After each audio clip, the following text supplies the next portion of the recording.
కానీ ప్రత్యేకంగా తెలంగాణ రాష్ట్రానికి ఎక్కువ నష్టం జరగబోతుంది.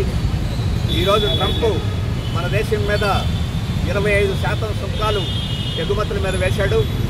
అలాగే రష్యా నుండి ఆయిల్ కొనుగోలు చేస్తున్నారని చెప్పేసి నెపంతో మనకి పెనాల్టీ పేరుతో మరో 25% సుంకాలు విధించారు. ఈరోజు మనం ఎగుమతులు చేసే అన్నింటి మీద 50% సుంకాలు ఈరోజు విధించబడుతున్నాయి. దీనివల్ల మన దేశం నుంచి ఎగుమతులు అన్నీ ఇప్పటికే పడిపోయినాయి.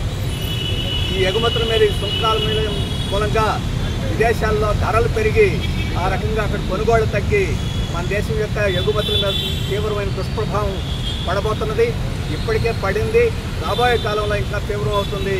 ఎగుమతిదారులు అందరూ నష్టపోవడమే కాదు, ఆ ఎగుమతులు ఉత్పత్తులు చేసే యజమానులు నష్టపోవడం కాదు, ఆ ఉత్పత్తి చేసే కంపెనీల్లోనూ వ్యాపారాల్లోనూ వాటన్నిటిలోనూ పనిచేసే కార్మికులు, రైతులు, వ్యవసాయ కార్మికులు తీవ్రంగా నష్టపోబోతున్నారు. అందుకే ఇది చాలా తీవ్రమైన విషయం. ప్రజలందరూ అర్థం చేసుకొని దీనికి వ్యతిరేకంగా పోరాడాలని చెప్పేసి మేము కోరుతా ఉన్నాం.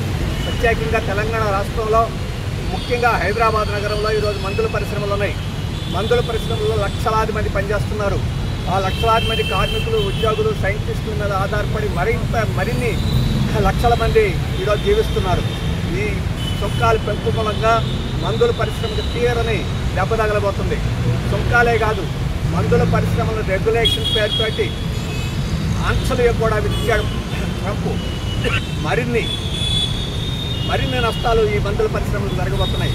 అలాగే అమెరికాలో మన దేశం యొక్క మందుల కంపెనీలు అమ్మే ధరలను వెంటనే తగ్గించకపోతే వీటిని అసలు రానియమని చెప్పి ట్రంప్ ప్రకటించారు. నోవార్టిస్ పేరు పెట్టి మరీ చెప్పాడు.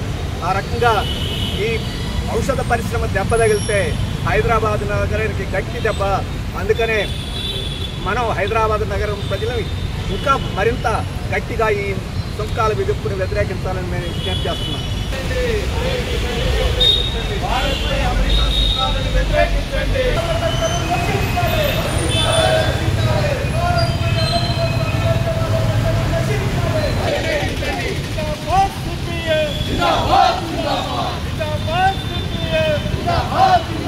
అమెరికన్ సామ్రాజ్యవాదం నశించాలి.